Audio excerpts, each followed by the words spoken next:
So sir, para sa ating unang action update, pagbayad ng talbog na tseke matapos ma-deliver ang supply ng baboy na umabot sa halagang 300,000 to, no? Malaki-laki.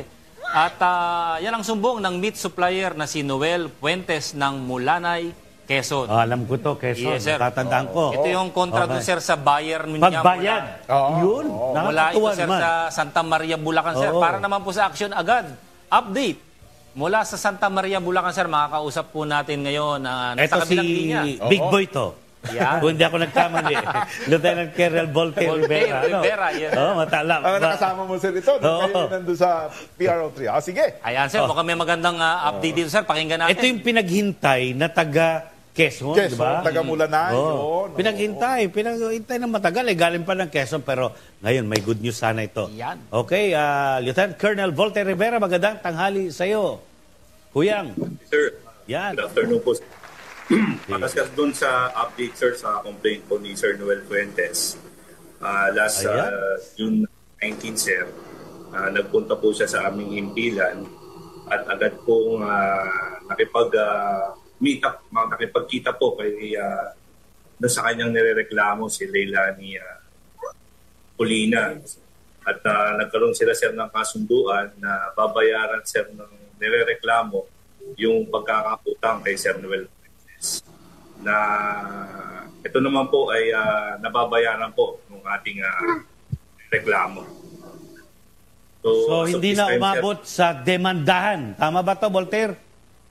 Yes, sir. Opo, sir. At nagkaroon po ng kasunduan po sa may barangay. Kasunduan.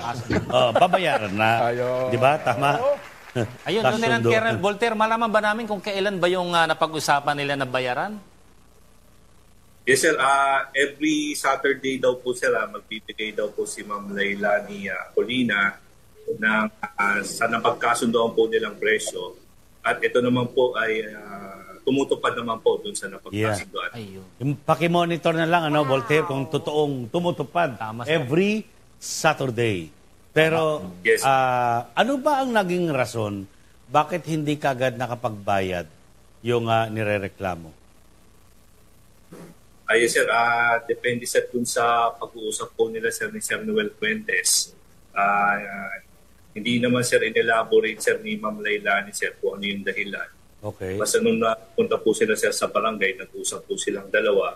At doon lang po sila, sir, nagkasundo po kung paano po yung magiging payment doon sa balanse po na pagkakautang po ng mga nare-reklamo, sir. Ayun, tamang-tama.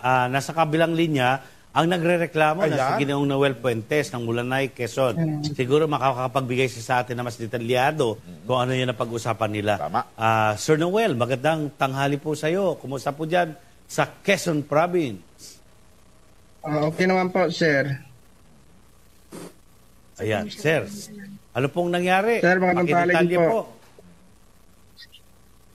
Medyo mahina lang po ang dating sa akin ng Mahina ako. signal. Medyo mahina. Sige. Loud and clear ka dito, Kuyang Noel. Sige lang, go ahead. Yung pong napagkasunduan namin ni Ma'am Leilani, nung lumapit po kami dyan kay Sir, ay tuwing Saturday po, magbibigay po siya ng 15K, pumayag na po ako. Isa wala, di ba? 10,000, yes, sir. Okay. Pumayag pa ako sa kanya dahil makabayad lang po. Ngayon po, nakadalawang hulog po siya. Okay. Yun po, kada hulog po niya, report ko po kay Sir Katipunan. Ngayon pong linggo na ito, hindi po siya nakahulog. Lunes na naman po. Okay. Hindi po siya nakasagot sa tawag. Andiyan ba si Ma'am Leilani? Leilani, Wala, no? Nakontak ba natin? Wala? Anyway, para kay Ma'am Leilani, maraming salamat po, ma'am.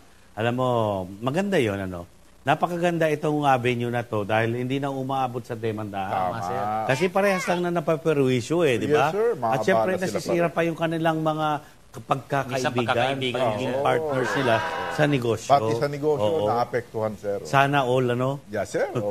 Kasi may mga kilala ako dyan na 3 taon na, 2 taon na, ay talagang... Pasinsinsaw na lang. Puro pangako. Sana all. Sana all. Malapit na raw silang mag-sumbong yung action agad. Sige, nag-aantay lang sir yung opisina na yung itong programa natin. At saka yung opisina namin. May gustong ireklamo pa dyan na taga Baguio, taga San Fernando, Pampanga. Para kilala Sabi ko, namin, sir, yan, ah. mag-uusap muna kayo. Okay? Tama. Sige. Pero kagaya ng sinabi ko, ito yung napakaganda na plataforma ng ating mga kababayan na magkaroon sila ng pagkakataon na magkaroon ng amicable settlement. Yes. Okay. Sir, nabanggit ni Sir Noel, mukhang sumablay ng isang Sabado pero nangako naman na magbabayad yata ng Monday. Sir Noel, baka meron kayong panawagan dyan kay Ma'am Lailani, ano, yung kausap natin. Opo. Ma'am, sana po mabayaran nyo ng maayos yung aking pera dahil po yan po ay hulugan ko sa bangko. Mm. At may Tatong interest. At Kukunan ng panghulog, kundi pinangpupunan lang niya to, po. Sir, sigurado? Okay. Okay. Sige. Sana pibayaran nyo ng maayos. Ang inareklamo ko lang naman po, kundi naman, alam naman po nila obligasyon nila tuwing Saturday maghulog sila. Kundi po namin sila i-text or tawagan, hindi po sila maghulog. Okay, Ma'am Lailani ha. Reminders lang. Pero maraming salamat din, Ma'am ha. At nag-start na sila Kahit mag-usap. papaano, yes, sir. Oo. Pero yun nga, sir, tama yung reminder ka, Ma'am Lailani, na may usapin sila, sir, sa barangay, ano? At kailangan masunod yung pinag-usapan nila. Okay, para naman kay Lieutenant Colonel Volte Rivera, ang very snappy na Chief of Police ng Santa Maria, Bulacan. Yan, ang big boy ng PNP. Tama kayo, sir, big boy nga, no? Magaling mag-basketball to eh. Maraming salamat. Colonel Volte Rivera, saludo kami sa iyo. Thank you, Voltaire.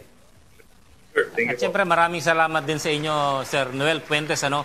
At nagtiwala kayo rito sa programa namin. At yun nga po, nabigyan ng magandang solusyon. Totoo.